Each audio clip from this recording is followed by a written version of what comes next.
L'Église chrétienne Maranatha est présente dans des nations de tous les continents de la planète, des églises des pays dans les 3 Amériques, Europe, Afrique, Asie et Océanie, connectées par la même doctrine, par la direction du Saint-Esprit de Dieu et unies par la parole vivante.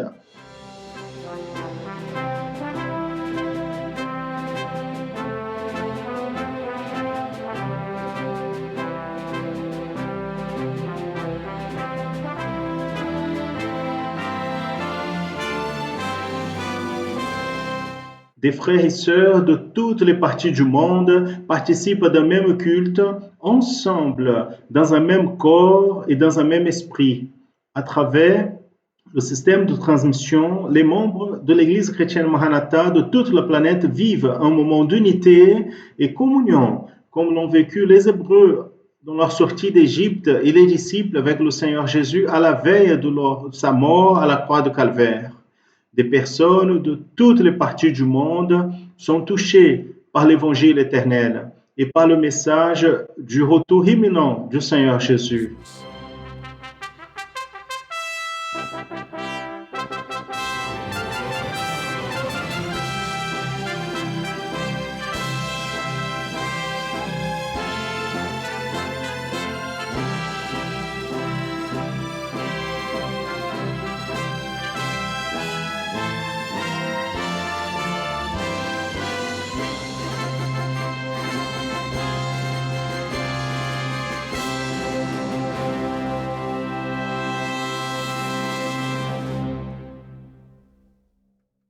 Je salue à tous dans la paix du Seigneur Jésus.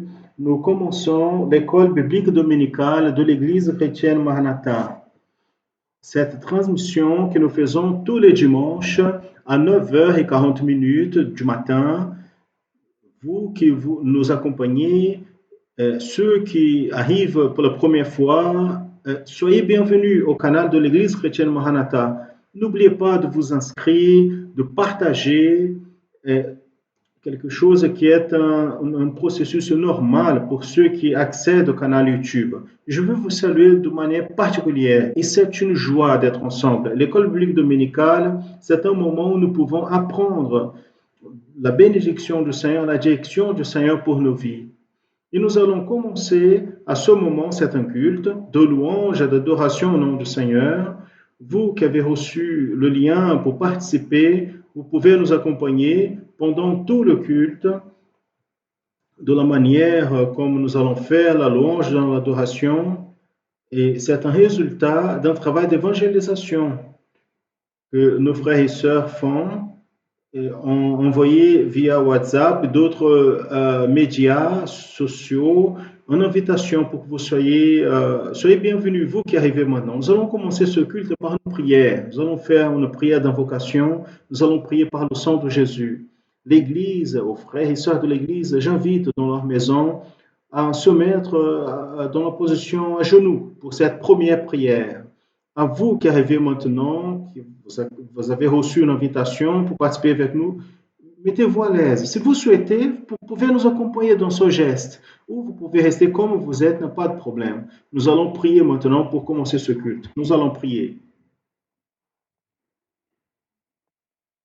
Seigneur, nous prions par le pouvoir qu'il y a dans le sang du Seigneur Jésus.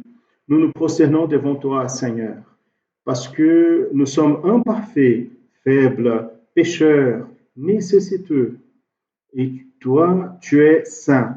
Et maintenant, Seigneur, nous souhaitons entrer dans ta présence pour entendre ta voix, ta direction, Seigneur, et retrouver le trésor caché et toucher tes mystères. Seigneur, et pour cela, nous avons besoin de la bénédiction, du pouvoir du sang de Jésus sur nos vies. Cette ressource que tu nous as enseignée, que tu as mis à notre disposition, à notre portée. Pour cela, nous utilisons cette bénédiction maintenant. Nous prions le pouvoir du sang du Seigneur Jésus afin de pouvoir entrer dans ta présence, pour pouvoir, Seigneur, nous servir de ta bénédiction et avoir la portion, ton enseignement pour nous ce matin.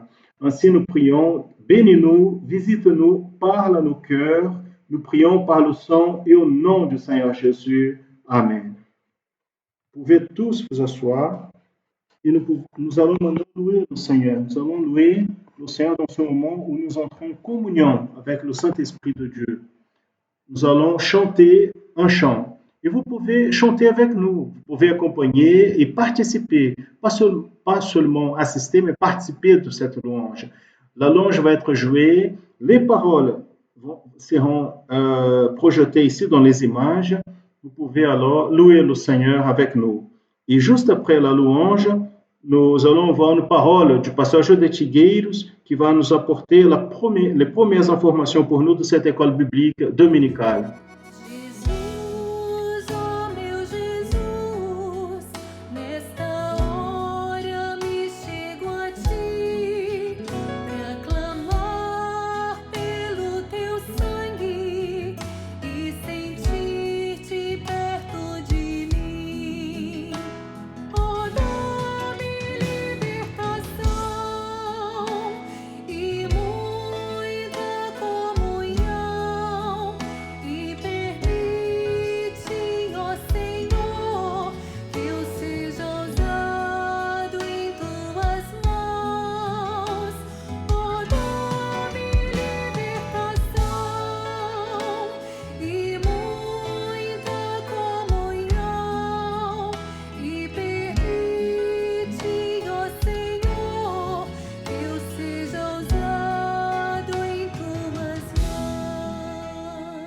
Je veux saluer à tous dans la paix du Seigneur. Aujourd'hui, 26 juillet 2020, notre école biblique dominicale, comme d'habitude. Tout d'abord, nous voulons donner quelques informations nécessaires. Nous savons que des fois, le temps est pris avec certaines informations, mais sont des informations nécessaires. En nous rappelant toujours que nous sommes devant un grand défi qui est le Covid-19, la Covid-19. Vous connaissez tous l'histoire, beaucoup vivent les drames dans ce moment, mais nous avons une statistique qui montre notre situation aujourd'hui. Nous avons infecté dans cette semaine 187, guéris 118, malades, c'est-à-dire encore malades qui ne sont pas encore guéris, nous avons 65 et 5 décès, ce qui est une triste nouvelle. À l'étranger, nous avons 78 infectés, 60 guéris, 15 malades et 3 décès. Mes frères, nous parlons à propos de ce sujet, nous ne voulons pas être longs, mais rappelez à nos frères et sœurs que cette semaine, le nombre de décès donc, a diminué. C'est une grande bénédiction et c'est le temps d'intensifier nos prières. Nous devons prier beaucoup plus.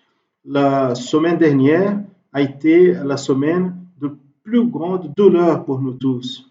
A été un nombre très expressif et plus du double que nous avons eu cette semaine. Mais nous avons perdu, mes bien-aimés, 5 personnes. Une personne, nous porte laquelle c'est une douleur pour nous tous, en plus, pas seulement nos frères et sœurs, mais le membre de la famille, des personnes qui sont proches. Donc tout ça, c'est une souffrance. Mais cela fait partie du moment où nous vivons, malgré que nous sommes toujours désireux de vivre et nous voulons qu'il est notre vivre aussi. Ce passage est dur, c'est très dur, mais c'est la vie et nous sommes dans les mains du Seigneur. Nous sommes aujourd'hui ici. Nous ne savons pas demain de quoi va être fait. Nous disons toujours si Dieu le veut, parce que les jours ne nous appartiennent plus, le temps ne nous appartient plus. Nous voulons des fois faire des programmations, des projets à long terme, mais il paraît que maintenant c'est très difficile de faire cela parce que soudain les faits se passent et nous sommes pris de surprise. Mais nous allons glorifier le Seigneur pour ceux qui sont partis dans les bras du Seigneur, en sachant que nous sommes, mes frères, en correspondant au projet d'évangélisation. Si quelques-uns de ses frères sont partis sûrs pour être en contact avec nous, pour être en communion avec son Église, en écoutant les messages, en recevant les prières, il existe des choses meilleures que cela. Pas seulement pour la famille, mais pour ceux qui partent dans les bras du Seigneur. Ça, c'est notre parole. Aujourd'hui, nous voulons enregistrer ici la perte d'un pasteur, notre cher frère de Belo Horizonte. Et nous avons été très tristes avec son décès parce qu'il représentait pour nous une vie de service. Un homme qui a plu le Seigneur en tout, c'est notre frère José Évariste dos Santos. Voyez bien, ça a été naturellement, son décès a été le 19 juillet. Nous avons reçu la communication et nous vous parlons maintenant. N'importe quel décès qui se passe au sein de l'Église, ne soyez pas préoccupés parce que les familles sont assistées. Le presbytère aujourd'hui assiste pas seulement avec l'assurance vie, mais aussi à ce moment, nous assistons à peu près 1000 personnes qui sont des familles et les familles des fonctionnaires du presbytère. Et nous avons plus autres 400 personnes. Quelques-uns sont pasteurs, d'autres ne sont pas pasteurs, mais qui ont besoin de l'aide qui est donnée maintenant par le presbytère mensuellement. Donc, soyez tranquilles, parce que ce que le Seigneur nous a promis, il accomplit. Nous avons les ressources pour répondre à ses frères et sœurs, et le Seigneur nous bénit aussi et leur famille. Loué soit le nom du Seigneur, parce qu'un miracle, Dieu est en train de faire chaque jour, sans avoir besoin de faire des appels, parce que notre peuple, c'est un peuple préparé pour ce moment.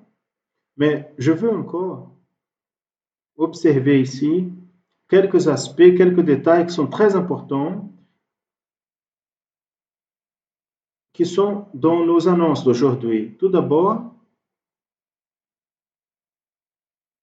nous sommes préoccupés avec le retour des cultes dans les églises, dans nos temples. Mais encore, nous attendons.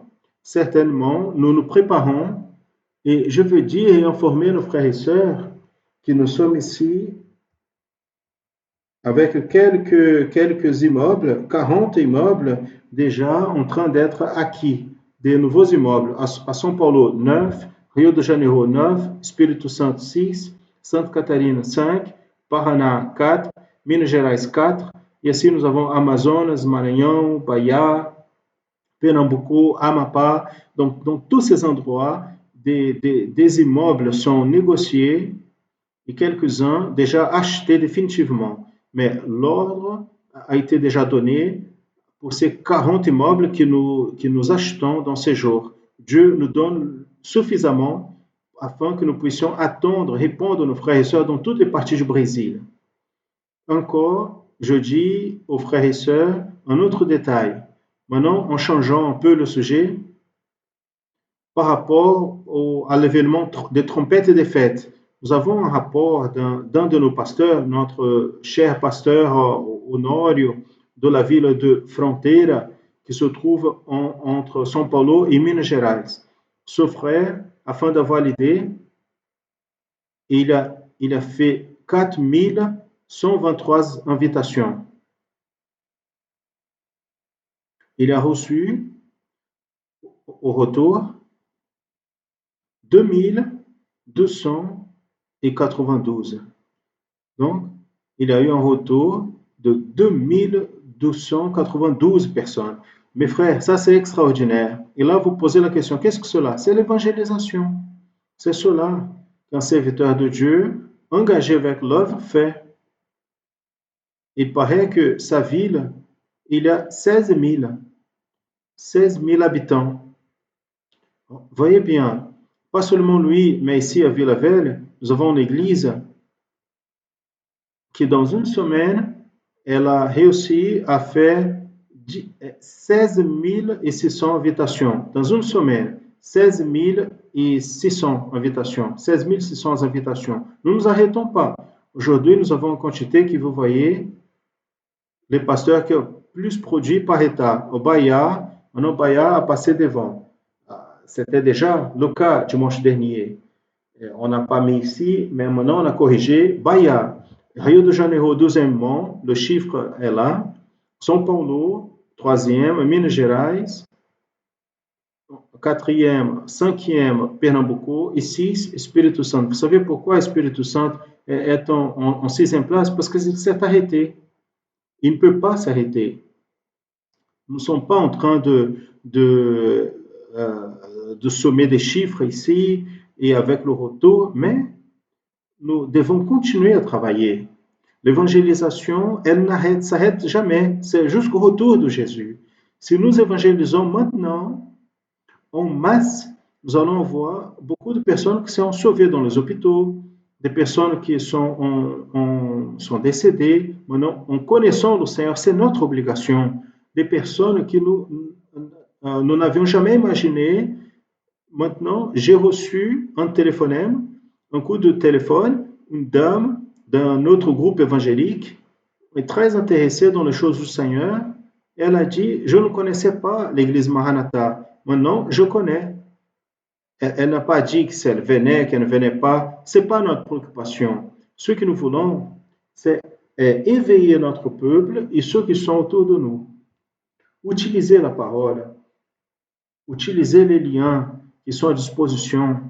Des trompettes et des fêtes, nous allons arrêter d'annoncer après que l'église soit enlevée.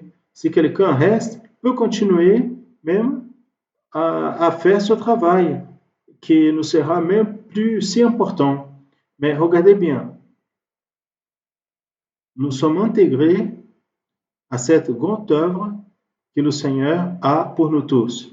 Nous allons ici, après tout cela, nous avons le rapport de l'école biblique dominicale.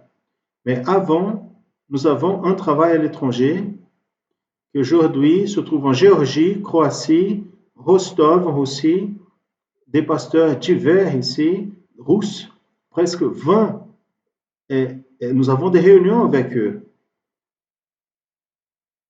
Au Nizhny, Novgorod en Russie aussi, la Russie centrale, proche des endroits ruraux, et plusieurs leaders, 8 au moins ici, des expériences dans l'œuvre, des bispes, des pasteurs de l'Ukraine, Russie, Moldavie, Kazakhstan, Ouzbékistan, Kirghizistan, l'Union des églises de l'Ukraine, son président.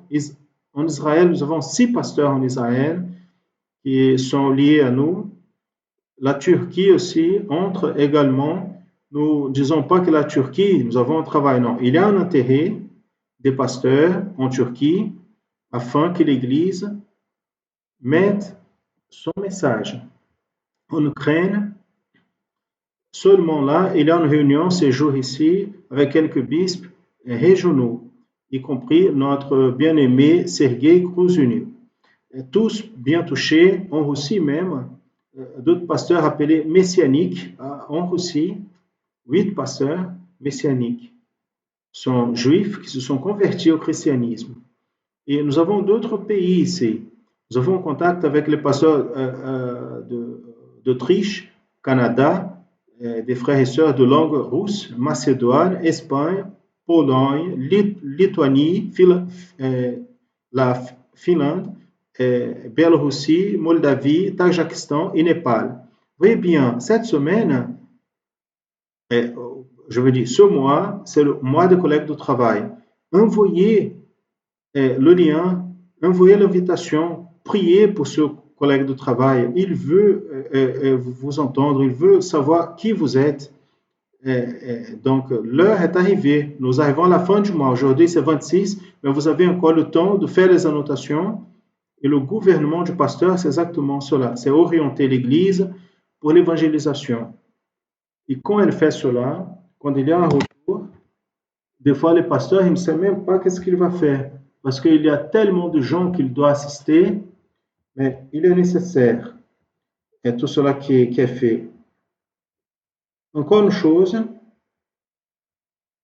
je fais référence aux enfants, les enfants qui sont liés à nous. J'ai une attention particulière aux enfants et eux aussi ils m'aiment bien. Je remercie au Seigneur parce que les enfants sont à mon côté, ils prient pour moi. Il a deux noms ici intéressants. Un, même il n'a pas cité son nom, c'est un enfant qui a été guéri au moment, il avait la fièvre, au moment le passage de classe dans l'école biblique dominicale, il a eu l'imposition de main, il était malade et avec la fièvre, il était couché sur les jambes de son père. À la fin de l'école biblique dominicale, elle était parfaitement guérie. Ça a été la parole qui est venue ici du pasteur Murillo. Nous avons ici aussi l'histoire de notre frère David Benaye. David Benaye a une difficulté. Il a 10 ans, il est autiste dans un degré un peu moindre, mais il a posé une question à sa mère. Il a demandé à propos de Jésus, à propos de son humanité. Il a dit, ma mère, il a posé la question à sa mère, Dieu nous aime vraiment? Oui, il nous aime. Il confirme, oui, Dieu nous aime. Et tu me donnerais pour mourir pour quelqu'un? L'enfant a demandé à sa mère. Elle a dit non, il n'y a que Dieu, n'est-ce pas, David? Oh, d'accord. Après, je veux comprendre très bien Jésus comme homme. Observez bien. C'est que peu de personnes comprennent. Il a été égal à l'homme, il n'a pas péché. Maintenant, maman, il n'a pas d'excuse pour le péché. Et celui que nous a envoyé, c'est la sœur Andréa d'Oliveira de Itajubá, Minas Gerais. Mes frères et sœurs, d'ici peu, nous allons faire un petit commentaire à propos de l'école biblique dominicale, des sujets qui sont listés pour ces jours-ci. Je veux vous dire que j'étais un peu absent dans l'école biblique dominicale, mais j'ai l'intention de continuer à apprendre avec nos frères afin que vous puissiez avoir une idée. Nous avons reçu cette semaine 1200 à peu près, 1200 contributions à peu près.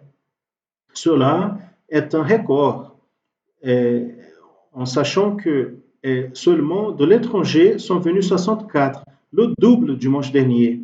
Donc, à l'étranger, Rio de Janeiro, maintenant dans les États. Nous avons Rio de Janeiro, premièrement, Minas Gerais, deuxième, Espírito Santo, São Paulo, cinquième, Bahia. Il y a un intérêt très grand de nos frères et sœurs. Mes frères et sœurs, nous voyons comment nous sommes en train de voir comment utiliser ces contributions. Ces sujets vont être mis à disposition de notre portail de communication. Nous allons les rendre disponibles dans les réseaux sociaux avec la collaboration de nos frères bien-aimés. Ça s'appelle évangélisation. La connaissance de la parole, c'est la parole qui est apportée, c'est la doctrine pour cette marche si nécessaire dans ce moment. Nous avons ici, à l'étranger, nous avons 26 contributions de participation. Quand nous parlons de contribution, il y a toujours le soin que vous ne pensez pas qu'on demande des valeurs. On n'a rien contre quelqu'un qui ait fait ça, mais comme ce n'est pas notre habitude de faire ça, donc j'ai vu les collaborations. États-Unis, 26, Argentine, 6, Portugal, 6, Canada, 4. Il y a des pays ici, vous allez voir, maintenant pour la première fois, et le pasteur Gilson va après mettre la vidéo de certains pays qui n'ont jamais collaboré. Même la Corée aussi, un pays en Afrique aussi, quelqu'un qui donne le témoignage, cela va être mis à la fin. Donc nous allons finir ici. Ce sont 17 minutes et 80 secondes, 18 minutes. Nous allons finir ce moment et attendre l'entrée de l'école biblique dominicale. La paix du Seigneur.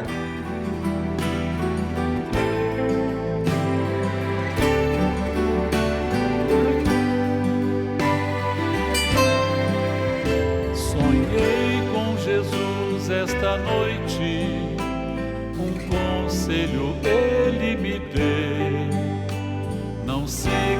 por outro caminho, que a porta do céu sou eu.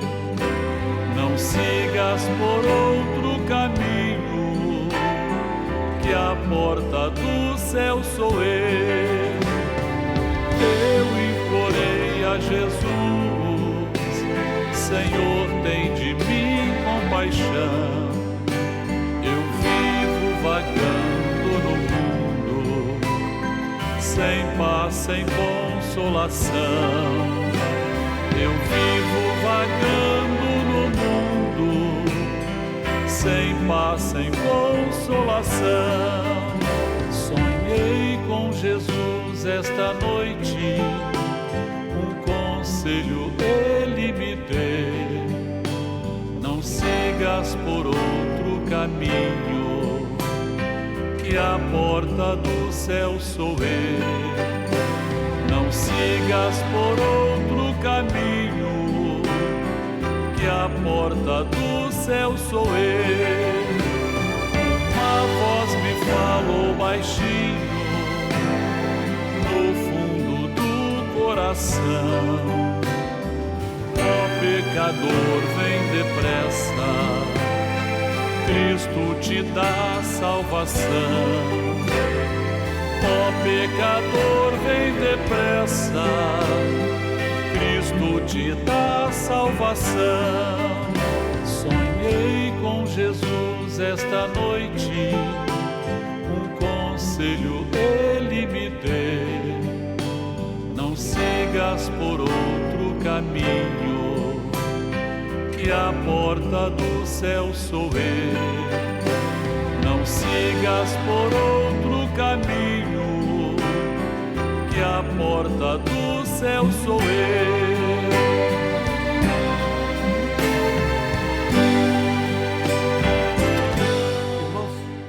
Mes frères et sœurs, la paix du Seigneur, nous revenons ici pour notre école biblique dominicale, comme d'habitude. Nous avons déjà apporté quelques informations et maintenant nous allons passer à la partie des études qui sont liées à la doctrine de l'Église dans cette période. Tout d'abord, nous faisons une référence au travail, au message qui a été transmis et sera retransmis aujourd'hui à 14 heures par la chaîne Rede Brésil de télévision et par la Rede TV de télévision au Brésil. Et nous voulons dire qu'à cette heure, les frères doivent faire des invitations afin que les personnes puissent assister à la programmation parce qu'il vaut le coup. Je confesse que j'étais émerveillé et touché même avec l'enseignement, avec le renfort qu'il a donné de la parole de Dieu par rapport au sujet qui est programmé, qui est Jésus à l'Ancien Testament. La figure du Seigneur Jésus comme roi, comme prophète, sacrificateur, comme l'homme. Mais avant d'entrer dans ce sujet, nous avons beaucoup de contributions déjà, et certainement le pasteur Jules va faire la séquence. Je voulais revenir ici au sujet de dimanche dernier, quand nous avons vu en Néhémie chapitre 14, verset 13, verset 4. Oh, avant cela, Eliasib, sacrificateur, qui présidait sur la chambre de la maison de notre Dieu, s'était apparenté avec Tobija. Voyez bien, mes frères, le sens pratique des enseignements est pour nos jours, est pour notre temps. Plusieurs fois, nous sommes préoccupés avec ce qui se passe avec un membre de la famille, un frère, personne qui s'arrête dans la marche, ont d'autres projets. Il n'y a pas aucune censure humaine, sociale, parce que tout cela est dans l'économie de Dieu. Et c'est le Seigneur, le juge de toutes choses. Mais ce qui nous impressionne, c'est que ce qui s'est passé au passé se passe aujourd'hui dans le présent. Et quand nous parlons sur l'œuvre de Saül et l'œuvre de David, spécialement l'œuvre de David, nous sommes en train de dire et raconter une histoire que nous vivons depuis le premier jour. À 53 ans, 52 ans, nous avons tout type de combats. On n'a jamais eu les combats. Ceux qui se lèvent, ceux qui ne comprennent pas, ceux qui ont commencé mais ne suivent pas la marche. C'est l'histoire même de l'Église primitive. Paul a dit, Dieu m'a abandonné en aimant le siècle présent. C'est-à-dire, il est allé au monde, à côté de Paul, avec tout l'enseignement, toute la doctrine, parce qu'il a été attiré par cela. Et des fois, l'attraction du monde est plus fort que le ministère, plus fort que notre vie spirituelle, plus fort que notre proposition devant Dieu. Et ça, ce sont les appels du monde. Le monde aujourd'hui, il y a les appels plus grands qu'on puisse imaginer. Le monde, il est devenu beau. Les choses sont très attractives, très attrayantes. Et l'homme, il pense que son temps va finir et il a besoin de faire une chose à lui, une chose nouvelle, et qu'il comprend qui est meilleure que ceux qu'il connaissait déjà, pour lesquels il a été appelé, où il a vu, il a créé la famille, des enfants, la famille, des amis, il a prêché, et quelques-uns disent, oh, j'ai fait beaucoup, oui, c'est ça. Tobija, c'est celui-là qui a aidé Néhémie à reconstruire les murailles. Tobija était présent. Tobija était plus que ça. Il était souverain sacrificateur. Non, pardon. Eliashib, il était souverain sacrificateur. Il avait aidé Néhémie à reconstruire les murailles de Jérusalem. Il a eu une participation extraordinaire. Donc, en plus de cela, il était souverain sacrificateur. Mais voyez bien, nous allons placer les choses dans nos jours. L'œuvre de l'Esprit, c'est celle-là. Quand nous avons accepté cette œuvre, le Seigneur nous a marqués avec des signes prophétiques. Donc, il y a en vérité une signalisation prophétique pour l'Église de nos jours. Vous allez faire avoir une œuvre semblable à l'œuvre de David. La lutte contre les ennemis, tout cela a été déjà dit contre le lion, contre l'ours, contre le géant. Donc il y a une histoire extraordinaire à propos de David. Mais beaucoup plus important, quand il prend possession au gouvernement après, il va faire face au pire adversaire, c'était le même cas de Jésus, qui était la trahison, ce qui était très clair. Donc, dans l'œuvre de l'Esprit, c'est la même chose. Jésus, il a fait face à cela. L'œuvre de l'Esprit, il fait face à cela aussi. C'est la même chose. Ce n'est pas que les gens veulent faire cela simplement parce qu'elles sont mauvaises. Non, les gens sont amenés par un membre de la famille. Regardez bien, Tobija, son problème a été la parenté. Son problème, pardon, excusez-moi, Eliashib, son problème était la parenté. C'est ça qu'elle a fait chuter. Ça, c'est le grand problème aujourd'hui. Nous devons voir ceux qui sont autour. Parce que des fois, une personne de la famille, elle n'est pas satisfaite. Non, je veux une chose, je veux une autre. Ah, tu veux la liberté? C'est ça qu'elle a. Et quelques-uns même, elles se sont déçues avec le ministère en pensant que le ministère c'est pour recevoir. Non, le ministère c'est pour donner. Le ministère ce n'est pas pour recevoir. Et je dis toujours, j'ai dit il y a quelque temps, quand j'ai eu un coup dans ma vie, sous ma vie, et c'est là, le ministère est plus grand que la vie. Celui qui ne comprend pas le ministère plus grand que la vie, il n'est pas sûr dans le ministère. Mais tout cela, ils font partie et tous ont la contribution. Personne ne va dire, ah, personne n'a sorti, mais il n'a fait. Non. Tous ont fait, tous travaillent pour cette œuvre. L'œuvre de l'Esprit va continuer. Beaucoup restent dans la marche. Il est naturel. Et cela est de l'homme, est propre de l'homme. Mais l'œuvre de l'Esprit va continuer. Et maintenant, c'est l'heure de l'épreuve. Ce n'est pas pour tout le monde. Les épreuves sont là. Mes frères, personne ne va comprendre un homme qui a laissé ses affaires, qui laisse ses biens laisse tout pour servir le Seigneur.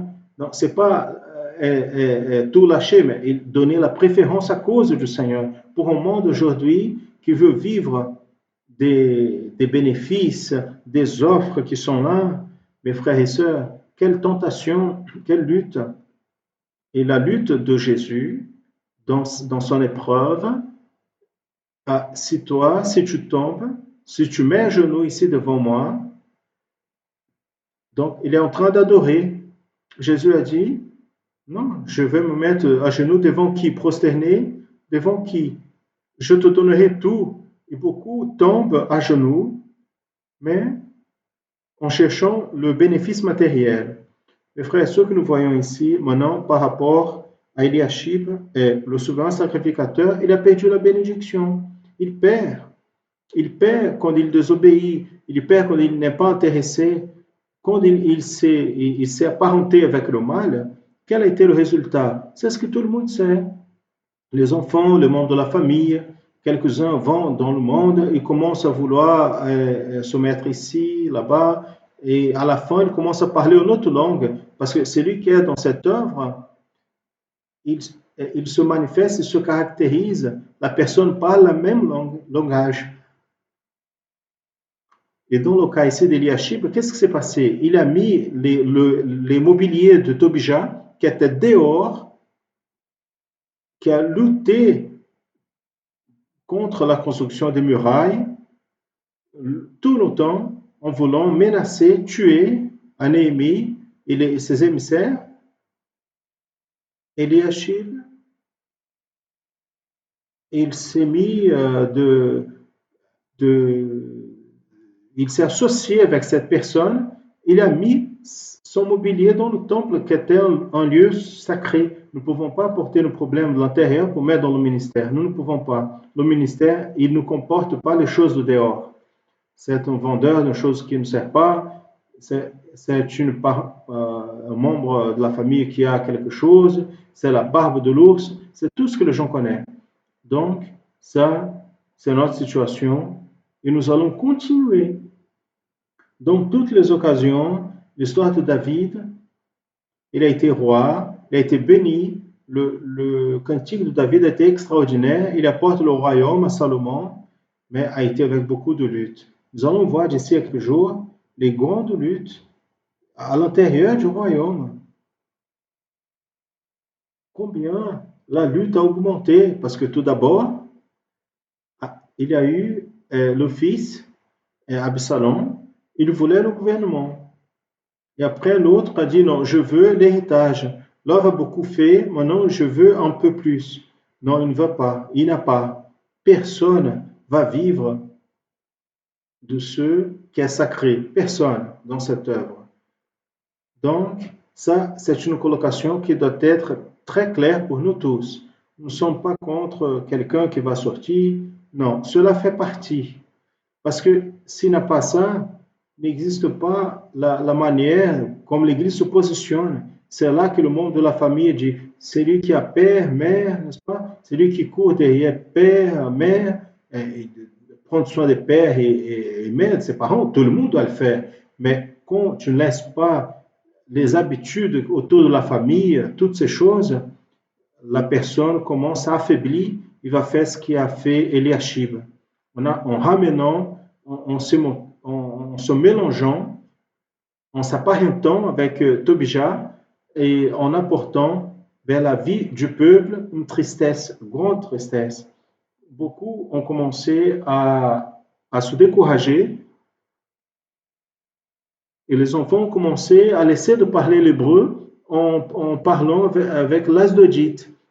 Ils n'ont pas de définition. Le monde l'entoure et ça, c'est le grand problème. Nous sommes en train de voir ça dans toute l'histoire de cette œuvre, comme ça a été aussi dans le cas de David.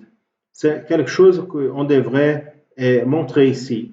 Pourquoi? Parce que, en vérité, Eliashib, il est entré. Pourquoi il est entré de ce côté-là? D'abord, il s'est mélangé avec des problèmes de famille. Il s'est apparenté avec ce monsieur-là. Il a pris Tobija, il a fait un mélange de la chair avec ceux qui étaient de l'esprit.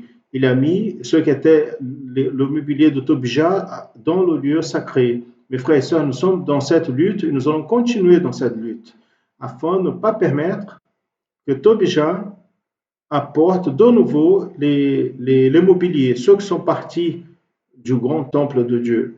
Nous n'allons pas permettre, au nom de Jésus, nous allons continuer cette grande œuvre qui est là, qui n'est pas à moi, qui n'est pas à toi, mais qui est du Saint-Esprit. Parce que d'elle, nous avons besoin pour la vie éternelle. Passons ici à l'autre côté, sont le résultat de tout cela. Le résultat de tout cela vient sur la famille. Parce que quelqu'un qui a cru, ceux que tu as cru, dit, après tu dis que ce n'est pas ce que tu as dit, ce n'est pas ce que tu as prêché. Donc les gens ne savent plus, c'est ça que tu as prêché ou c'est pas. Donc il y a la contestation. Il entre dans le cœur des personnes, des enfants, le membre de la famille sont les grandes victimes. Et nous allons ici, tous ont le droit, personne ne soit préoccupé avec ceux qui prennent leur direction. Ça, c'est biblique dans toute l'histoire biblique de l'Église. Toute notre lutte, et quand cela va finir, l'Église va être enlevée. Maintenant, aujourd'hui, je veux faire référence au sujet qui est lié à Jésus à l'Ancien Testament et la longue guerre qui a existé entre la maison de Saül et la maison de David. La Bible dit qu'il y a eu une longue guerre entre la maison de Saül et la maison de David. Mais David, il se fortifiait et ceux de la maison de Saül s'affaiblissaient. Deux grands royaumes, deux ministères et la différence de un pour l'autre. Où était la grande différence? La différence était exactement à répondre au Seigneur, à obéir au Seigneur. La question de David a été obéissance. Mes frères, la première chose qui se passe dans la difficulté de n'importe qui, croyant avec ministère ou sans ministère, au service, c'est la désobéissance. Quand nous commençons à désobéir, nous oublions les révélations du Seigneur, nous entrons dans le chemin qu'est entré Saül. Et là, le texte dit, Saül, il s'affaiblissait. Mes frères, quand nous avons commencé, c'était un petit groupe et nous avons grandi, Dieu a rajouté. Il y a des personnes qui venaient, Dieu a dit non, je ne veux pas, ce n'est pas le moment, je vais ramener mes serviteurs. Aujourd'hui, nous voyons une œuvre dans tout le monde. Et là, vous posez la question, l'Église chrétienne maritime, non, l'œuvre que nous prêchons, c'est l'œuvre de l'Esprit, c'est le salut. C'est un encouragement pour les nôtres, quelques frères et sœurs d'autres groupes évangéliques aussi, qui ont besoin, ils sont nécessiteux d'un éveil, de quelqu'un qui dit le moment, qui parle du moment que nous vivons. On ne parle pas de tous, bien évidemment, personne ne demande rien, mais c'est notre obligation, et c'est pour cela que nous sommes en train d'orienter. Nous allons faire, nous allons travailler, nous allons envoyer l'invitation, nous allons inviter pour assister au programme de télévision. Inviter, vous savez pourquoi? Parce que nous avons l'œuvre de l'Esprit, elle est différente. C'est un moment de révélation. Les personnes regardent, il y a une chose différente. Oui, c'est la révélation, c'est la parole qui est appliquée pour le moment où nous vivons. Ainsi, mes frères et sœurs, il y a beaucoup de choses sur l'histoire de David, mais j'aimerais ici, j'ai fait une petite note ici des réponses extraordinaires que les frères et sœurs ont envoyées de l'étranger, mais on a ici, par exemple, quelles ont été, ici dans le cas, la lutte de David contre Goliath. Donc, qu'est-ce qui s'est passé? Le géant, c'était la chair. La chair, c'est l'influence du monde et de l'adversaire. Ça, c'est la plus grande lutte. Parce qu'elle ne s'arrête pas. Parce que le lion et l'ours, ils sont restés et ils n'avaient pas de défenseur, mais le Philistin avait, l'armée qui était à son côté. On a tué le Philistin, on a tué un géant, mais les autres sont restés. La terre des Philistins était connue parce qu'ils avaient des géants. Mes frères et sœurs, la lutte contre la chair, c'est une lutte spéciale. Une autre chose, que les instruments utilisés par David, le plus grand instrument de David, ça a été l'habit qu'il a utilisé. Parce qu'il a utilisé les habits de berger. Quand on lui a donné les habits de Saül, toute l'armure, il a vêtu cela, il a dit non, avec l'armure de Saül, je ne peux pas me battre. Dans cette œuvre, personne ne veut se présenter, et personne n'a besoin de se présenter comme le plus grand, le grand prédicateur, la personne qui va se mettre en exergue dans l'histoire d'une église qui va finir d'ici peu. Donc, oubliez cela. Maintenant, c'est les habits de berger. C'est pas mes gestes, c'est pas ma capacité de mettre les gens selon je veux, ou que les gens soient impressionnés avec moi. Personne n'a besoin d'être impressionné avec moi. Gloire à Dieu que de cet aspect-là, je ne vais pas être inculpé. Mais je suis certain qu'à ce moment-là, plus que jamais, les habits de berger sont nécessaires. Quand il part avec les habits de berger, Saül, avec les habits qui sont là, avec l'évangile qui est là, je ne vais pas me battre. Donc je vais maintenant, ma lutte, je vais me battre avec ceux que j'ai, que c'est les habits de berger, que c'est le ministère. Donc dans cette lutte, quand il part, il a dépassé le fleuve avec le bâton dans la main, la direction de l'esprit. Quand il se baisse dans les eaux, il s'humilie, il s'est mis à genoux. Et les eaux du fleuve sont passées sur lui, le baptême du Saint-Esprit. Personne ne va dans une bataille sans être revêtu du Saint-Esprit. Et la pierre qu'il a lancée, c'est la parole. Luther a dit, la parole va rester. Ça, c'est la pierre qui touche la tête de l'homme, c'est la parole révélée. Elle touche et l'homme tombe, et après, on sépare ce qui est la chair du corps. On sépare la pensée du corps.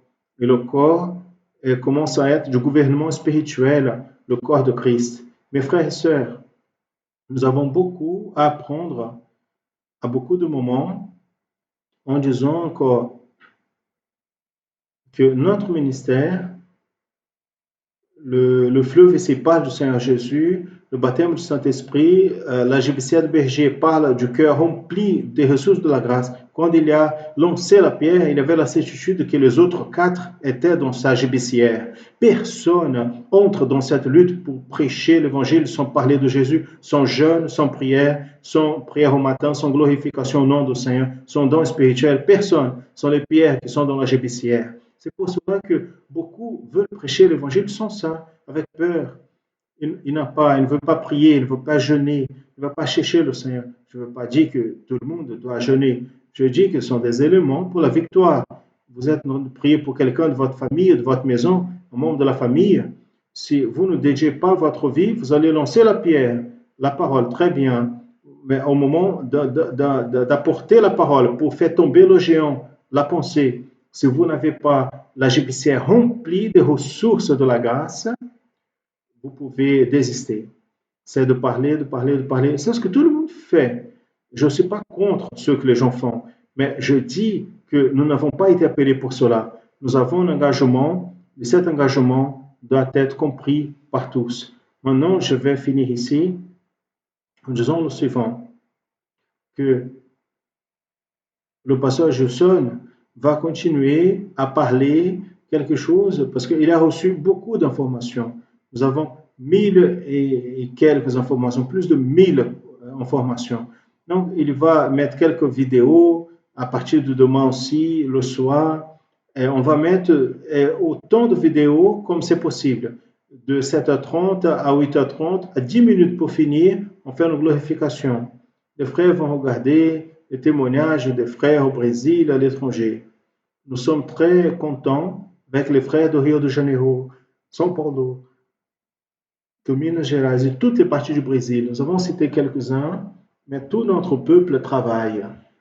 Il lutte et la victoire, elle est déjà définie. Elle est déjà décrétée. C'est la victoire du pouvoir du sang de Jésus. Ainsi, mes frères, la longue guerre va continuer entre la maison de Saül et ceux qui résistent, ceux qui sont des ennemis, ceux qui veulent tuer l'œuvre, mais l'œuvre de David va se fortifier chaque fois plus. Plus on lutte, plus il y a d'obstacles. C'était comme ça à l'église primitive, il y avait l'obstacle, il y avait la doctrine. on passait ça. C'est pour cela que la parole est restée dans le livre des apôtres. Et toutes les lettres apostoliques qui étaient une sortie pour les obstacles que l'adversaire mettait dans la vie de l'Église. Que Dieu bénisse les frères et sœurs, la parole avec le pasteur Gilson. Et à la fin, nous allons voir quelques questions pour le dimanche prochain, la paix du Seigneur. Nous saluons les frères et sœurs dans la paix du Seigneur Jésus. Et nous voulons dire aux frères et sœurs que nous sommes ici pour donner continuité à notre école biblique dominicale de ce matin. Et cette fois-ci, pour répondre aux questions qui ont été formulées dans la dernière école biblique dominicale pour cette école biblique sur le sujet lié au roi David, comme un genre du Seigneur Jésus, dans ce que David a plu à Dieu.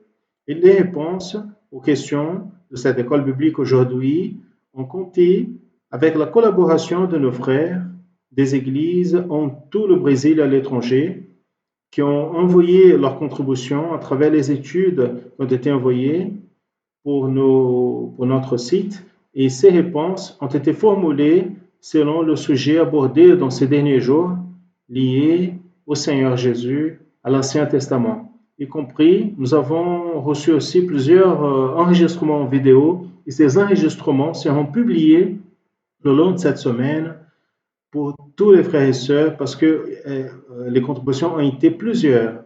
Et nous avons 3 questions pour cette école biblique dominicale, mais même de cette manière, nous allons valoriser ces contributions parce que nous allons divulguer le long des cultes de la semaine, principalement dans le culte de demain, lundi. Nous allons à la première question qui a été formulée pour cette école biblique dominicale. Et la première question est la suivante. En lisant le texte dans le livre de 1 Samuel, chapitre 17, versets 32 à 54, à propos des épreuves que David a fait face contre le lion, l'ours et le géant Goliath, avant de prendre le trône, quelle a été la plus grande de ces épreuves? Donc, pour nous donner cette réponse, nous avons ici la participation d'un jeune de notre église de Cruz de Pau, dans la région de Lisbonne, au Portugal. Ce jeune, il est portugais et son nom s'appelle André Gonçalo Gomes Brito Martins. Il appartient à l'église du pasteur Mardegan. Parmi les preuves citées, la plus grande lutte de David était contre le géant Goliath, parce qu'il y avait une grande menace contre le peuple du royaume d'Israël. Une défaite contre Goliath représenterait la déviation du projet de Dieu pour son peuple, une fois qu'il allait devenir le serviteur des Philistins. La lutte contre David et Goliath symbolise la bataille journalière contre la chair qui se passe à l'intérieur de chaque serviteur. Et actuellement, la lutte que nous devons avoir plus soin, c'est justement contre notre chair, qui peut le faire dévier du projet du Seigneur. David a opté pour la stratégie de lutter à distance, montrant que la lutte contre la chair doit être faite à distance, sans le contact direct, en dépendant seulement des ressources données par le Seigneur. Dans ce combat, nous pouvons vaincre seulement avec le Seigneur Jésus, comme a dit dans l'évangile de Jean, chapitre 8, verset 36. Si donc le Fils vous délivrerait, véritablement vous serez libre. En montrant que de la même manière que David a vaincu Goliath et a délivré le peuple d'Israël de l'esclavage des Philistins, Jésus a vaincu le monde en nous délivrant de l'esclavage du péché, en nous donnant la force pour vaincre la chair. Mais afin de vaincre la chair complètement, nous devons faire comme David, qui a coupé la tête du géant en pointant que nous devons faire disparaître la raison de notre pensée en vivant par la révélation. Très bien, mes frères et sœurs, merveilleuse cette réponse, mais nous avons ici une petite complémentation d'autres vidéos qui ont été envoyées aussi avec nos participations de nos frères et sœurs de l'église de Birmingham, en Angleterre, où se trouve le pasteur Jean Carlos, et cette fois-ci en langue anglaise, notre sœur, la jeune Rebecca Chiarelli, du groupe de jeunes de l'Église, va donner cette réponse en complétant ce sujet de notre question numéro 1. La plus grande lutte de David contre Goliath, parce que cela représente la lutte du serviteur contre la raison et pour vaincre la chair. Et seulement la communion, nous pouvons discerner les armes pour vaincre. Comme dit en Deutéronome 24, parce que le Seigneur, votre Dieu, est celui qui va avec vous pour se battre contre vos ennemis pour vous sauver.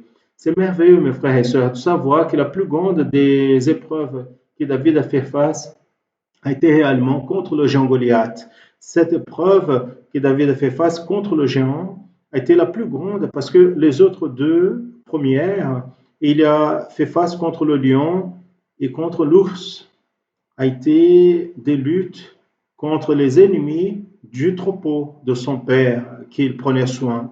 Maintenant, cette troisième, elle était plus grande parce que c'était une confrontation contre les armées de Dieu vivant. Selon, nous lisons 1 Samuel chapitre 17, verset 36. J'aimerais aussi de participer aux frères et sœurs ici de quelques contributions qui ont été envoyées aussi, quelques phrases retirées des participations des frères et sœurs à nous, comme du Brésil comme de l'étranger, comme c'est le cas de notre église en Argentine, l'église de San Cristóvão, qui participe toujours de notre école biblique dominicale, le pasteur Daniel Oliveira. Ils nous ont envoyé une expression à propos de la réponse de cette première question qui dit: pour cette lutte, David n'a pas eu besoin des armes conventionnelles offertes par Saül, parce que la chair ne se combat pas avec les arguments humains, qui sont lourds et difficiles de comprendre des fois, des arguments philosophiques, des arguments théologiens, etc. Mais si, avec les armes spirituelles, c'est-à-dire avec la révélation, avec ceux qui proviennent de l'éternité. Très, très bonne cette participation. Nous avons encore dans l'État de Minas Gerais qui a eu une excellente contribution dans les études de cette école biblique dominicale. L'église du quartier de Lourdes, en João Melevade, dans l'État de Minas Gerais, le pasteur Mário Rosalino de Souza. L'expression disait: la plus grande épreuve que David a fait face contre le géant Goliath a été parce que sa victoire a apporté une grande délivrance pour le peuple d'Israël et est resté un témoignage à propos de Dieu d'Israël. Très bonne contribution, gloire à Dieu. Maintenant, nous passons à la deuxième question. Quels ont été les instruments prophétiques utilisés par David dans la lutte contre Goliath? C'était les instruments et son application prophétique pour nos jours. Très bien. Afin d'offrir cette réponse à cette question, nous allons compter avec la participation d'une de nos sœurs de notre église à Séoul, en Corée du Sud, où se trouve le pasteur Yang Kung Lee, qui est notre pasteur dans cette église. C'est la jeune Min Park, la jeune fille. Elle va répondre à cette deuxième question en langue coréenne. Les instruments utilisés par David dans son bâton dans la main a été 5 pierres dans le fleuve et la gibecière de berger et la fronde. Le bâton dans la main parle de la direction du Saint-Esprit. Les 5 pierres du fleuve parlent des ressources de la grâce pour qu'on soit victorieux dans la foi. Le fleuve parle du Seigneur Jésus comme le fleuve d'eau vive et la gibecière de berger parle du cœur rempli de foi et des ressources de la grâce. La fronde parle du pouvoir du Saint-Esprit qui touche à distance. Dans 1 Samuel 17, 40, il a pris son bâton dans la main, il a choisi 5 pierres du fleuve, a mis dans son gibecière de berger, il a lancé la main de sa fronde et s'est approché du Philistin. Très bien, mes frères et sœurs. En complétant cette réponse, nous avons une autre participation maintenant d'un de nos frères, un jeune de l'église de Lema, au Rio de Janeiro, où se trouve le pasteur Luis Fernando Pita. Ce jeune, c'est Rafael Bretas. Il va maintenant donner une petite réponse liée à ce sujet de la deuxième question pour compléter la première réponse. Nous pouvons trouver en 1 Samuel, chapitre 17, verset 40. Il a pris son bâton dans la main. Le bâton dans la main parle de la direction du Saint-Esprit. Il a choisi pour soi 5 pierres du fleuve, 5 pierres qui parlent des ressources de la grâce. Les 5 parlent du ministère de Jésus. Il a mis dans sa gibecière de berger. La gibecière parle de cœur avec la foi qui a porté sur lui. Il a pris sa fronde. La fronde, c'est le pouvoir du Saint-Esprit qui touche de loin. Et il s'approcha des Philistins, la paix du Seigneur Jésus. Il est merveilleux, mes frères et sœurs, de voir la figure de ces instruments utilisés par David, comme le bâton dans la main, la sainte pierre de fleuve. Le fleuve ici, la gibecière de berger et la fronde comme les instruments dont l'application prophétique se donne dans nos jours, quand nous pouvons utiliser ces instruments aussi dans le sens spirituel pour vaincre le géant qui représente pour nous les luttes contre les problèmes de la chair dans nos jours. Je veux présenter ici encore une contribution qui est venue d'un de nos frères de l'Afrique, de l'île de São Tomé et Prince, où se trouve le pasteur Daniel Santana. C'est un jeune de notre église là-bas, et son expression disait: la fronde et la gibecière étaient faites des peaux d'un animal, de la peau. Pour cela a été nécessaire le sacrifice d'un animal. Nous comprenons donc que la fronde, avec la révélation, c'est l'arme simple qui touche de manière certaine de loin. Et la gibecière parle du serviteur qui garde la parole du Seigneur dans le cœur, c'est-à-dire il garde la révélation. La contribution de notre église de l'Afrique de langue portugaise, aussi de l'église ici dans l'état d'Espírito Santo, centrale, ici dans la ville de Serra, où se trouve notre pasteur Renato Siqueira, et l'expression dit: l'homme, il va à la rencontre des eaux de Saint-Esprit, qui est le fleuve, et il prend les ressources de la grâce et met dans son cœur.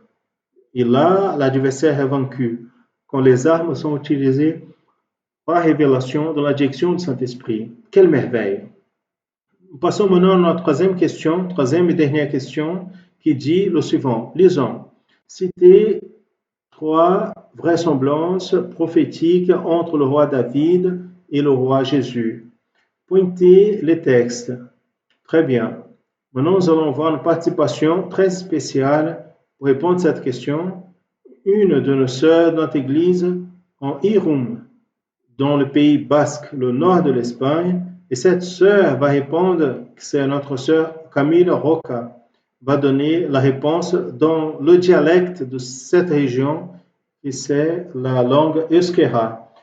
La première vraisemblance que nous trouvons est parce que les deux prenaient soin des brebis. Les deux étaient bergers, comme nous voyons dans le livre de Samuel. Nous voyons que Jésus est le bon berger en Jean 10, 11. La seconde ressemblance est que les deux sont rois. David, il n'a pas été roi pour faire sa volonté, parce qu'il était homme selon le cœur de Dieu. Nous pouvons voir ça. Et Jésus, comme le roi, il n'a pas fait sa volonté, mais il a fait la volonté de celui qui l'a envoyé. Cela est enregistré dans Jean 6, 38. Et finalement, la troisième vraisemblance, David était le plus petit. Nous voyons 1 Samuel 16, 11.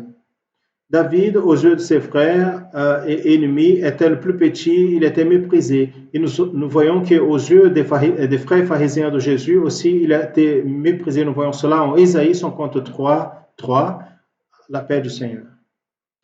Très bien, mes frères et sœurs, quelle merveille nous pouvons voir dans une langue si étrange pour nous, mais que le Seigneur opère une bénédiction dans la réponse qui nous a été envoyée à travers cette vidéo. Nous avons aussi encore une complémentation à ce sujet à travers une réponse aussi qui est venue de la République dominicaine, notre église de Bella Vista, dans la capitale de la République dominicaine, c'est Santo Domingo. Et là, notre frère, le jeune, qui nous a envoyé en langue espagnole, le jeune Juan Carlos, il fait partie de l'église dont le pasteur, c'est le pasteur Jamilson Rodrigues. Juan Carlos, il va donner cette réponse.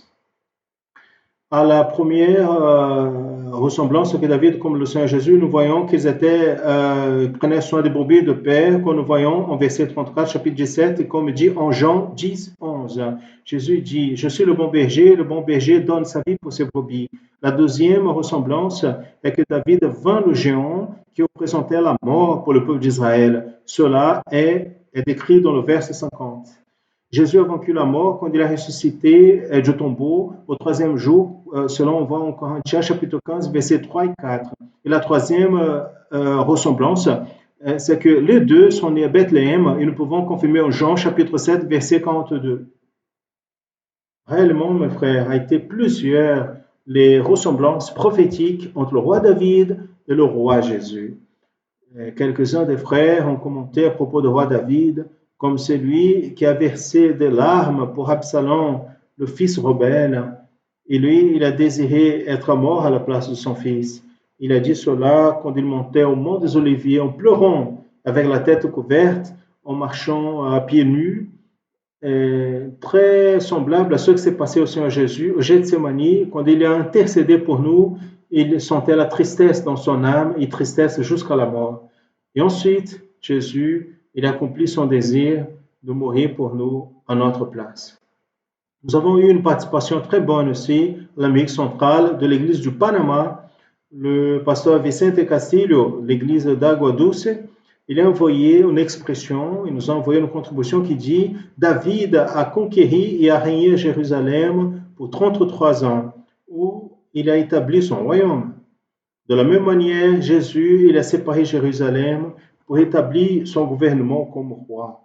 Comme a dit en Apocalypse, chapitre 20, verset 6. Mais ils seront sacrificateurs de Dieu et de Christ et régneront avec lui 1000 ans. Maintenant, nous allons avoir une petite participation à Rio de Janeiro. Les frères nous ont envoyé une phrase très intéressante de l'église de Barra de la Tijuca, Rio de Janeiro, le pasteur Emerson. Il dit, David a utilisé de miséricorde avec Méphibosheth, qui était le fils de Jonathan, même s'il ne pouvait pas s'asseoir à la table avec David.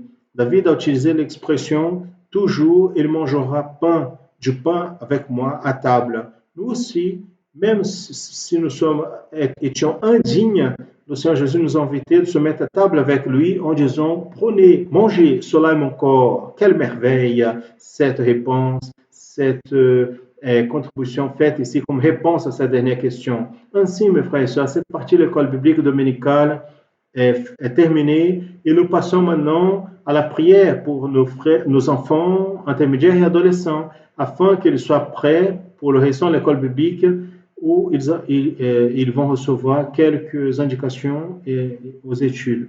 Nous allons prier pour les enfants et même celles qui sont petits de 3 ans à 3 à 3 ans. Prions, Seigneur. Seigneur, notre Dieu, notre Père, nous prions à toi et nous supplions ta bénédiction en ce moment, Seigneur, en faveur de chaque enfant, chaque intermédiaire, chaque adolescent qui est devant ta présence et dans chaque maison où ils habitent. Étends ta main, Seigneur, sur les enfants de 0 à 3 ans, les enfants petits, en prenant soin d'eux avec ta main de pouvoir, en préparant les tous pour les études qui seront administrées à partir de maintenant. Seigneur, bénis tes servantes qui sont saintes, en les gardant de tout mal, en protégeant, en les soutenant dans toute la période de la grossesse. Nous prions en demandant ta bénédiction au nom du Seigneur Jésus. Amen. Gloire à Dieu. La paix du Seigneur, mes frères. La paix du Seigneur Jésus à tous les enfants intermédiaires et adolescents. C'est une joie d'être ensemble pour un camp d'études. Cette semaine, nous avons reçu beaucoup de photos et vidéos des enfants et adolescents qui jouent leur instrument, au Brésil comme à l'étranger. Nous allons voir. Ces deux-là sont les frères Lucas et Gabriel de Guanambi au état de Bahia. Ils sont attentifs à l'étude. Celui-là est Daniel, de 3 ans, fils de nos frères Philippe et Gisèle de Granollers, en Espagne.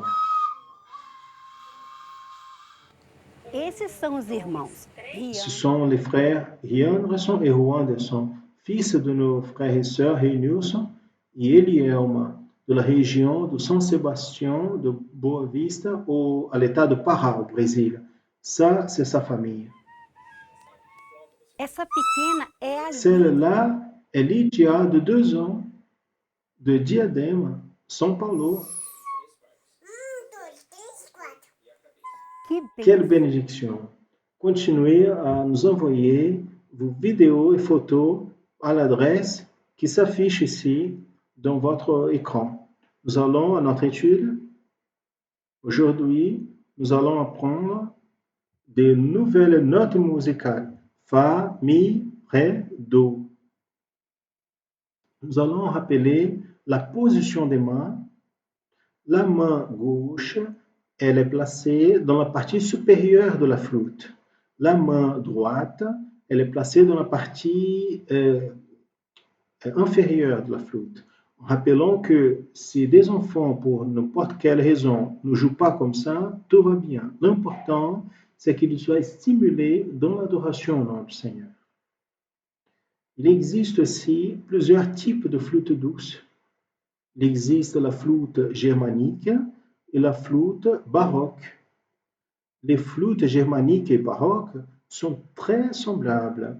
La différence se trouve dans la note Fa et Fa dièse et dans les huitièmes. Vous pouvez vous apercevoir que derrière la flûte, il y a une petite lettre qui indique G pour germanique et B pour baroque. Nous utilisons la flûte germanique.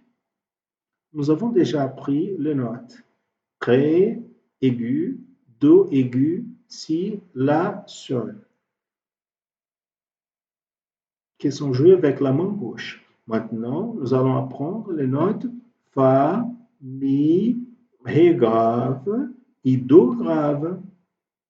Pour ces notes, nous allons laisser la partie de la main gauche sur les trous et nous allons mettre la main droite en bas, dans la partie inférieure. Le pouce dans l'appui derrière et l'indicateur va boucher le 4e trou et ainsi de suite. L'autre doigt pour la note Mi, l'autre doigt pour le Ré et l'autre pour le Do. Maintenant, nous allons nous entraîner ces notes. Elles se trouvent dans le compas 4-4. Nous allons lire Fa, Fa, Fa, Fa. Maintenant, nous allons compter et jouer.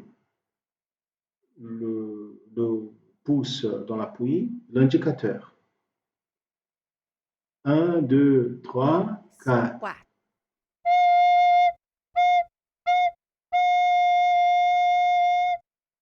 Maintenant, nous allons faire la note Mi.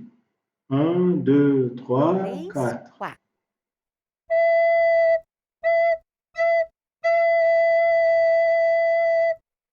Bom, Maintenant, à la note Ré. Le doigt, ici en bas. 1, 2, 3, 4. 4.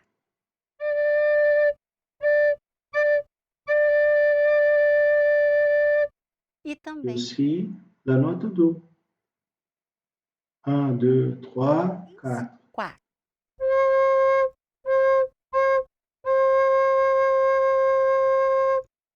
Vocês Vous vous êtes aperçu?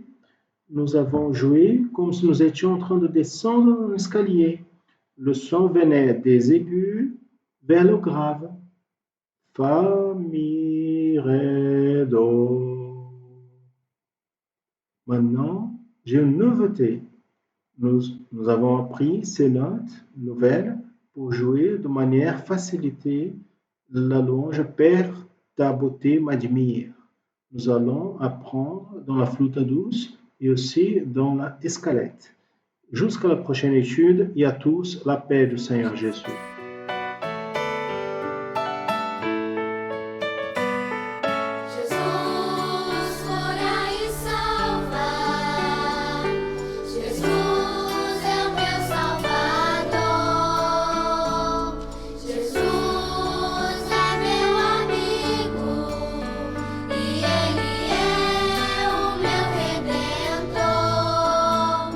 Quando estou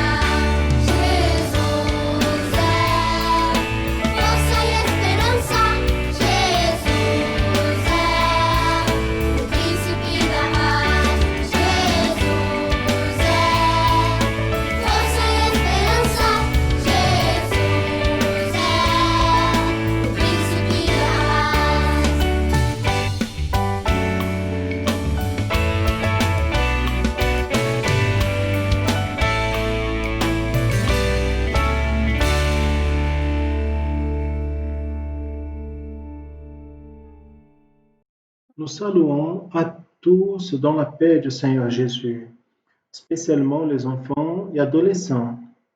Dans l'étude d'aujourd'hui, nous allons continuer à parler sur le roi David, mais nous allons voir sur une bataille que David a eue contre le géant Goliath. Pour cela, nous allons lire le texte de la parole de Dieu, qui se trouve dans le premier livre de Samuel, chapitre 17, verset 45. Ainsi nous dit la parole du Seigneur. David, donc, il a dit aux Philistins, tu viens à moi avec épée, lance et bouclier, mais je viens à toi au nom du Seigneur des armées, le Dieu des armées d'Israël, à qui tu affrontes. Dans l'époque de Samuel, celui qui régnait sur Israël, c'était Saül. Le temps est passé, et Saül, il a commencé à désobéir au Seigneur. Et ainsi, Dieu a envoyé le prophète Samuel à oindre un autre roi à sa place. Samuel, alors, il est allé jusqu'à la maison d'Ésaïe et a oint David, son fils plus jeune. Et David est un serviteur qui craignait Dieu et qui faisait et qui allait obéir toute sa volonté. David était fidèle. David était véritable. Son cœur était selon le cœur du Seigneur. Et pour cela, dans beaucoup de moments de son histoire, décrite dans l'Ancien Testament, nous pouvons affirmer que David symbolise, représente la personne du Seigneur Jésus. Avant que David prenne le trône, le peuple d'Israël était en guerre contre les Philistins. Il y avait un soldat parmi les Philistins qui était le géant appelé Goliath.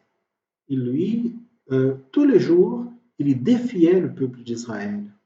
Un jour, David, il est allé où se trouvait la bataille pour amener la nourriture à ses frères. Il a entendu ce géant qui défiait l'armée de Dieu. Il a vu aussi que l'armée du Seigneur avait peur. Et David a dit, qui est ce Philistin pour défier l'armée de Dieu vivant? David, alors, il s'est disposé à lutter contre ce géant parce qu'il confiait sur le Seigneur. Saül, alors, a dit à David, David, tu es trop jeune. Et ce géant, il est expérimenté dans la guerre. Et David, il a dit à Saül la manière comme le Seigneur était avec lui.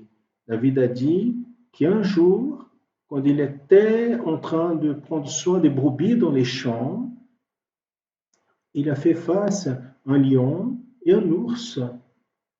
Et de la même manière que le Seigneur l'a délivré des gardes de ces animaux, le Seigneur allait donner la délivrance aussi des mains du géant Goliath. Ici, nous pouvons voir David qui symbolise le Seigneur Jésus. De la même manière que David a combattu contre ces animaux, le Seigneur Jésus, il a fait face à des grandes oppositions dans son ministère. Les oppositions sont venues pour essayer d'empêcher que le Seigneur Jésus puisse accomplir son projet de salut de Dieu. Mais au même instant que David était victorieux, le Seigneur Jésus aussi a vaincu toutes ces oppositions. Et il a accompli le plan de rédemption de Dieu. Il est mort pour nos péchés. Il est ressuscité pour nous donner la vie éternelle. Gloire à Jésus. Saül, alors, il a offert à David ses armes. Mais David, il a préféré utiliser les ressources de Dieu. David, il a pris son bâton dans la main, qui pour nous représente la direction du Saint-Esprit. Il est allé au fleuve, il a pris 5 petites pierres polies pour mettre dans sa gébissière de berger. Ces 5 pierres nous parlent des ressources de la grâce.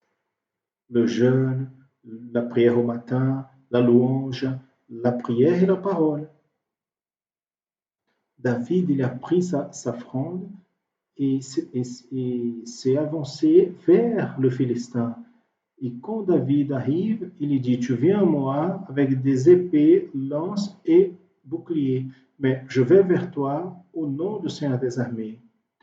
Et David a mis une petite pierre dans sa fronde, il a lancé sur la tête du géant qui est tombé par terre.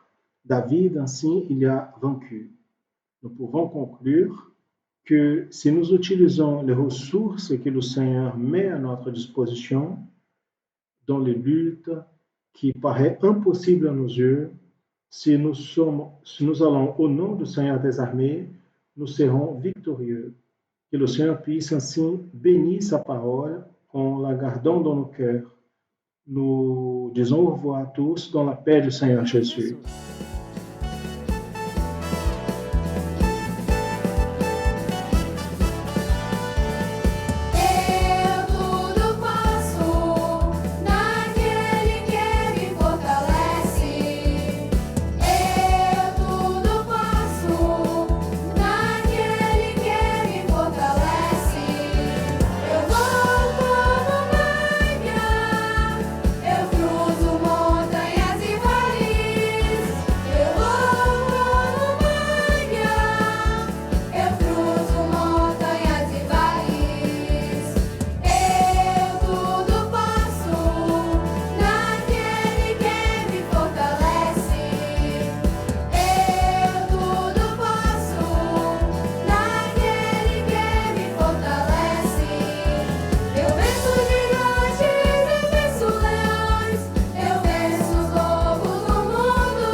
Loué soit le nom du Seigneur. Gloire à Jésus. Nous pouvons tout dans celui qui nous fortifie.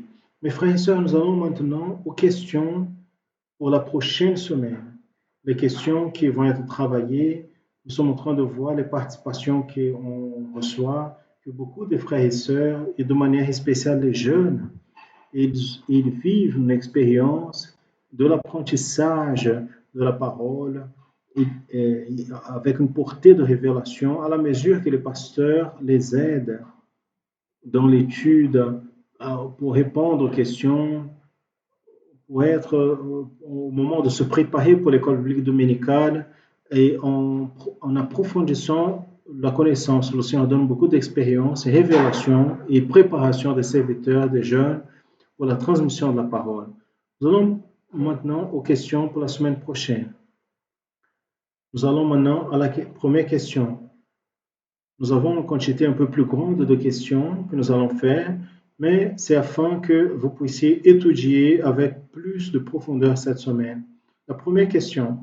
Combien d'années David a régné en Jérusalem? C'est une question simple. Vous voyez qu'il n'a pas spécifié ici le texte exact.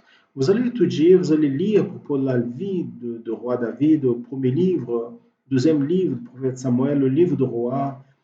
Il y a beaucoup d'informations à propos du roi David et vous allez donc lire cette question et répondre combien d'années David a régné à Jérusalem. Je vais donner une indication. David a régné en deux places différentes, à Hébron et à Jérusalem. Une période à Hébron, une période à Jérusalem. Vous allez répondre à cette question. Combien d'années David a régné à Jérusalem? La prochaine question, numéro 2. C'était 3 grandes victoires que David a eues pendant son royaume. Vous allez rechercher. David a eu beaucoup de victoires, mais dans votre étude, vous allez citer quelles ont été les 3 plus grandes victoires qu'il a eues le long de son royaume. Vous allez identifier les textes bibliques qui racontent ces 3 victoires. Je vais reprendre ici. C'était 3 grandes victoires que David a eues pendant son royaume.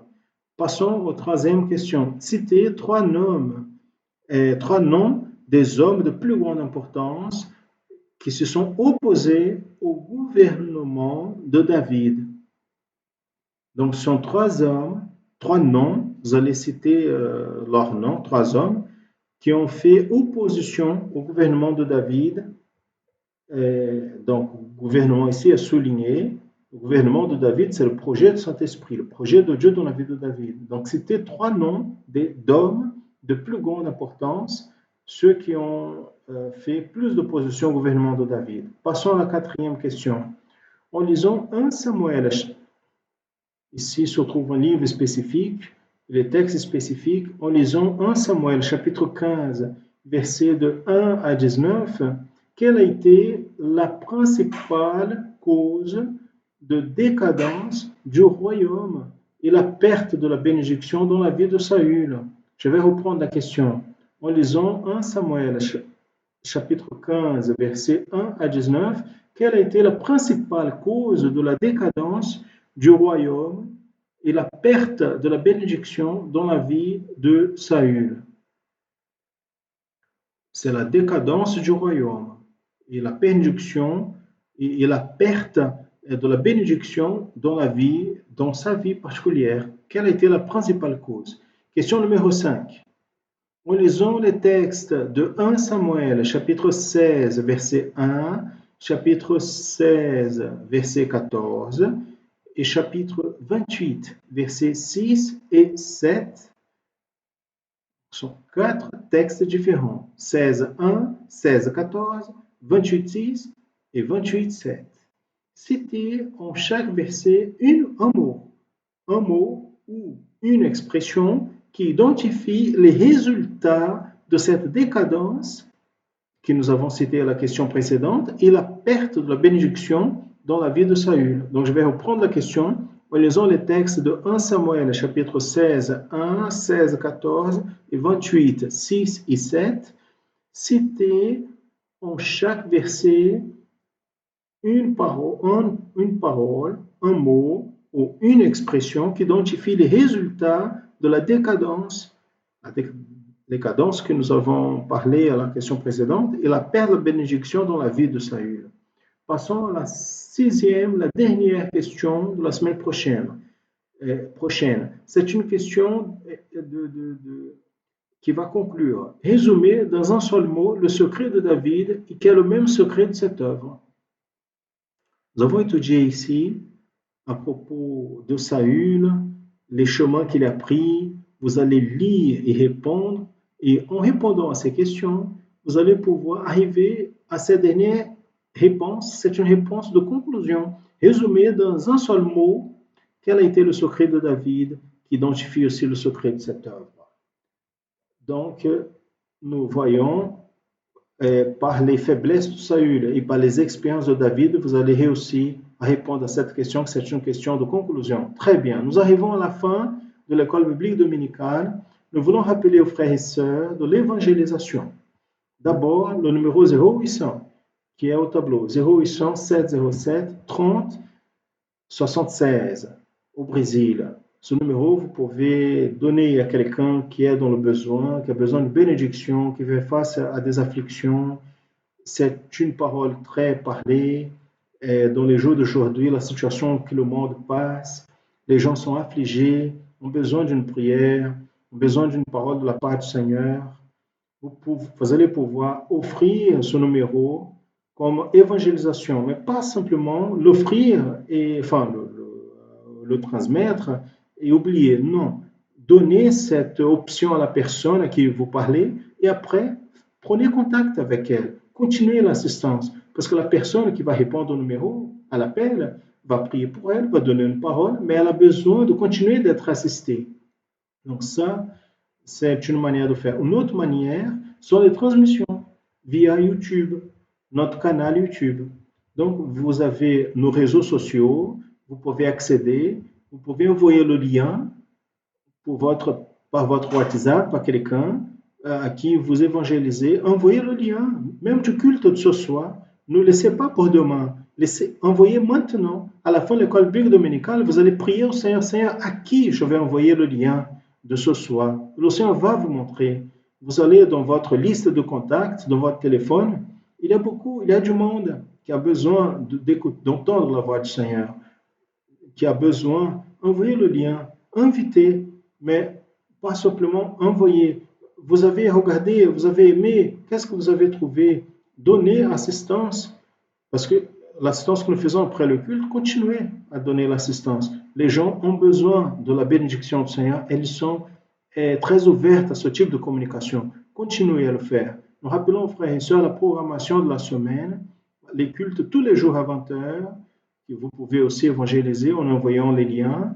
Envoyez les liens aux gens.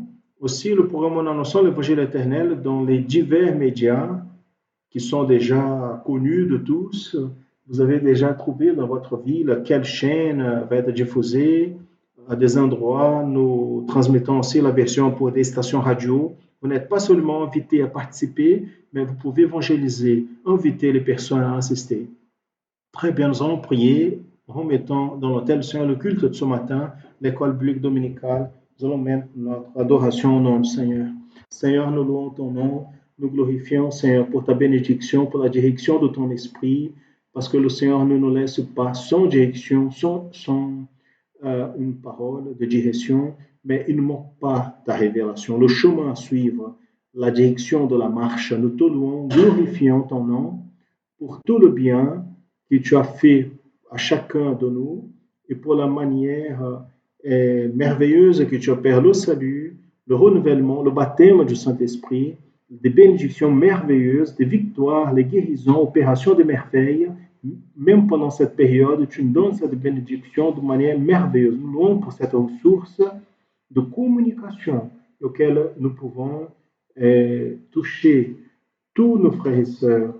Nos frères et sœurs reçoivent de toi, Seigneur, de ta part, l'opération de ton esprit, la nourriture spirituelle chaque jour. Nous prions, mettons sur ton autel ce culte, nous demandons que tu puisses continuer avec nous le long de cette journée, en nous bénissant, nous demandons et en ton nom nous disons que la grâce merveilleuse du Seigneur et Sauveur Jésus-Christ, l'amour de Dieu, notre Père éternel, les douces et saintes et éternelles consolations du Saint-Esprit reposent sur vous, frères, et sur tout le peuple de Dieu, depuis maintenant et pour toujours.